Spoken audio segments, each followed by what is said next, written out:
It's kind of crazy to think that I started powerlifting in 2016. I was a young kid coming off of football. I figured out that football wasn't necessarily something that I wanted to do long term. And once I decide I don't want to do something, my heart is out of it. I immediately want to go forward and find something that I actually love to do. And I found myself wanting to go to the gym instead of going to football practice. Whenever I made that transition from football over to powerlifting, I was all the way in. I was sitting in the U of H powerlifting club meeting. They started talking about different weight classes. I identified the weight class I wanted to be in, the 83 kg weight class, and decided this is what I want to do, and I want to become a champion. And I immediately, in that meeting, started making goals and identifying the things I needed to do in order to become a world champion. I knew that I would have to put in a lot of work. I gave myself a long time frame in order to achieve my goal and committed to it immediately right then and there. And I remember walking up to the coach at that time, and I don't know if he was taking me seriously or not, but I looked him in the eyes and I was like, I want to compete in the 83 kg weight class, and I want to be one of the best lifters, and I think that my numbers right now are going to translate to being somewhat competitive. And he looked at me and he just said, okay. And we just started working. And it's weird now in 2024, 8 years now that I've been powerlifting, that I still feel like that kid way back in 2016 when I was sitting in that meeting room wanting to be the best. That's all. Yeah, I disagree. Just remember, would you agree with that? And he wasn't better than you. No, but the connection to winning a championship. Right. Joe Namath, Chris. Joe Namath.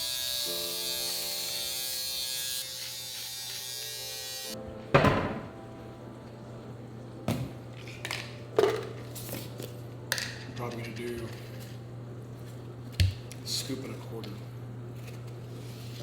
I need to make this session as good as possible.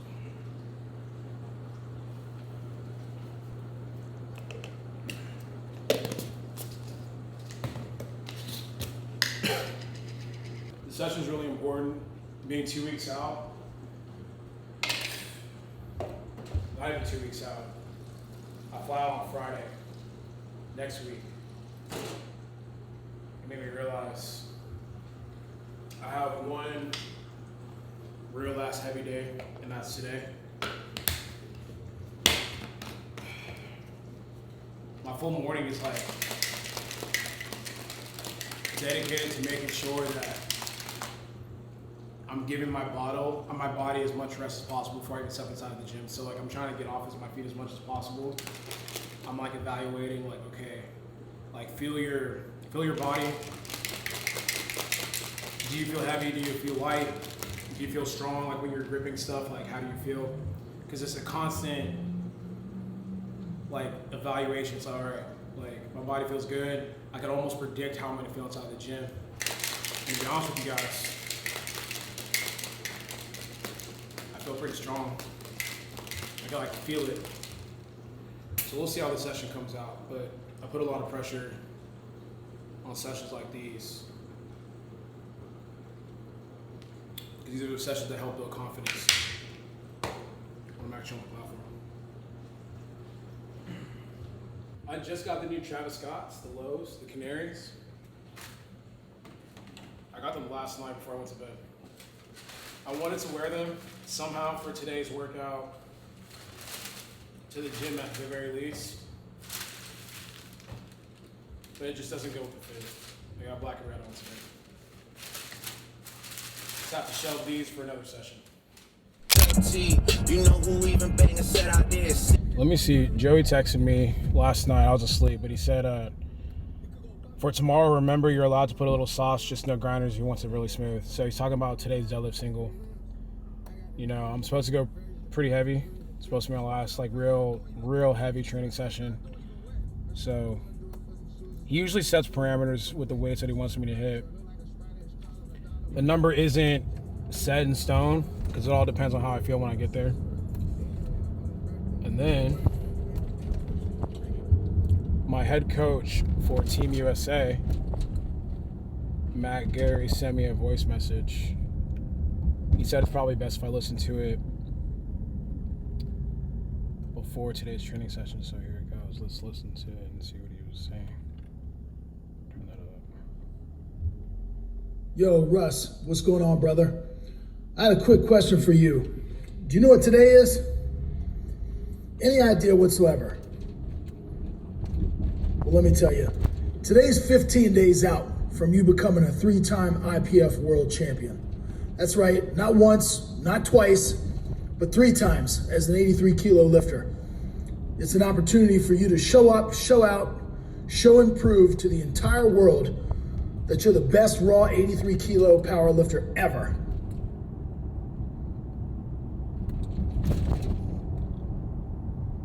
Shit, I like that. I like that.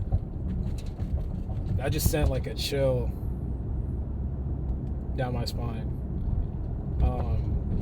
No one has ever won Worlds 3 times as an 83 kg lifter, and right now I'm set to become the first ever to do so.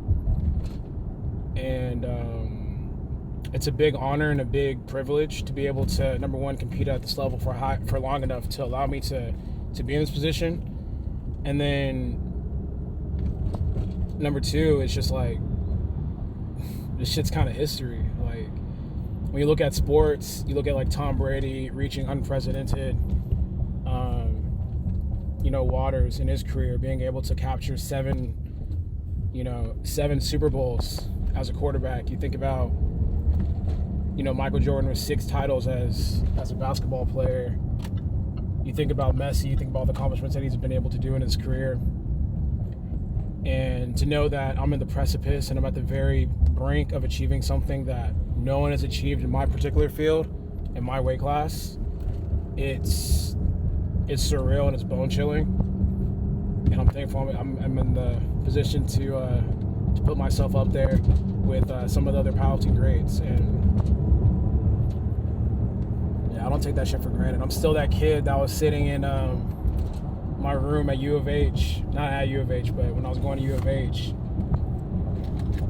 vlogging on my camera, wanting to begin powerlifting, and I had the goal of competing with the top level lifters, and now I'm the top level lifter in my weight class. So yeah, that voice message was well received. So now all we have to do is go to the gym and just have fun, no pressure. Live with gratitude, live with gratefulness, and get to it. Young Asia. Every single time I pull up to the gym, it's almost like this session is the session of all sessions. And it's hard to get people to understand what I mean by, when I come into the gym, it's literally do or die. I want to make sure that every single session is a high output.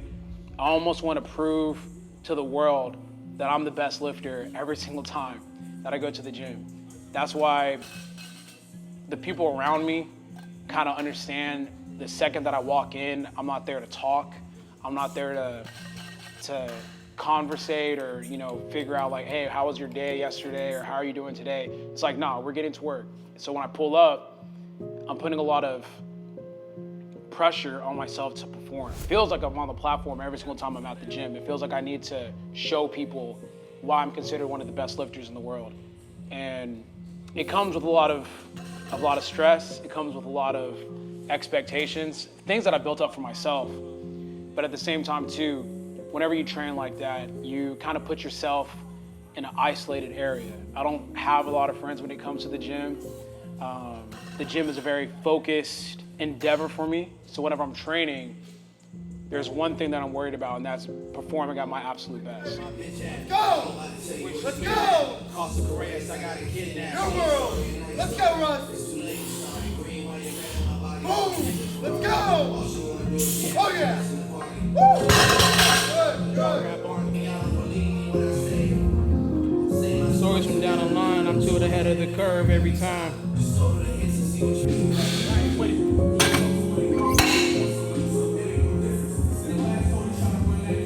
Game point and I'm wrong. After the chip, I told my folks back home, so long. Wait, go!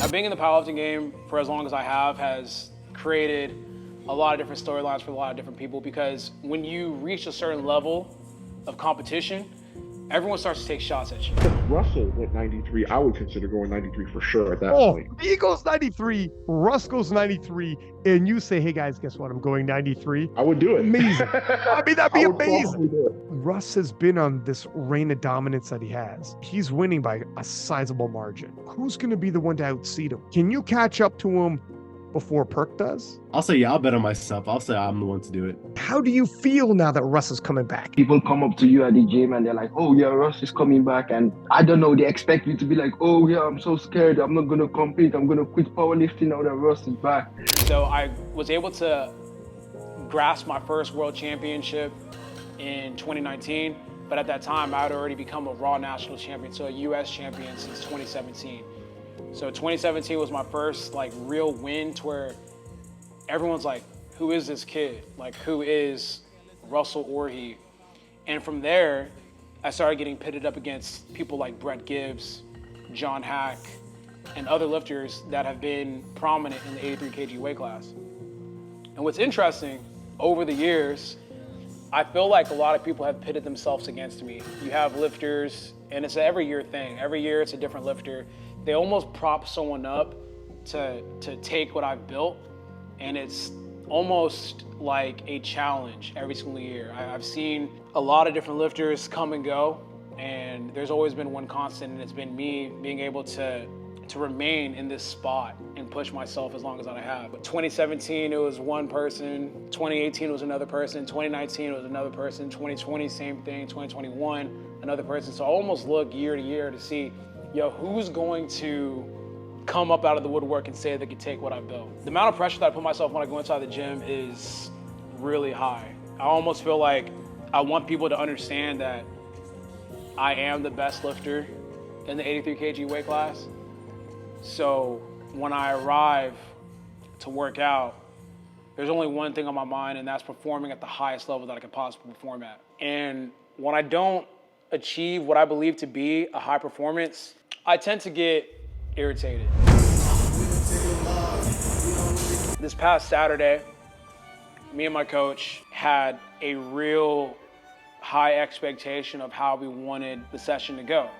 I haven't been feeling my best. This prep has been very difficult for me just because it's the first time that I've actually prepped essentially back to back. I just competed March 15th at Powerlifting American Nationals. So I've only been able to have maybe about 12 weeks to kind of get myself back into shape. In the powerlifting world, that's not a long time.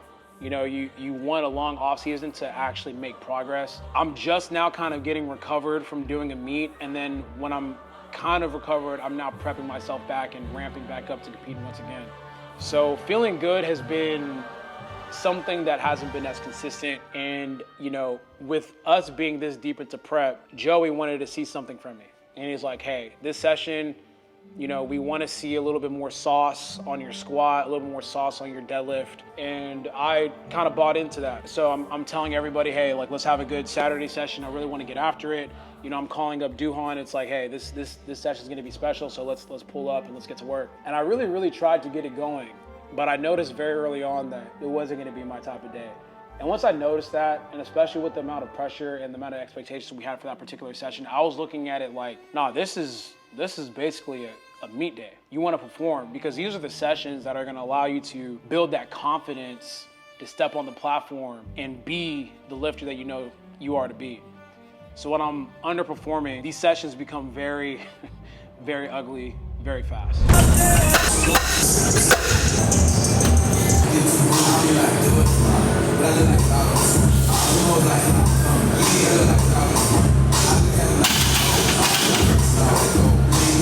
So once I wasn't able to kind of build up to a squat that I wanted, I got extremely frustrated, I got pissed off, I got mad, and I immediately just was like, fuck this shit. I want to leave.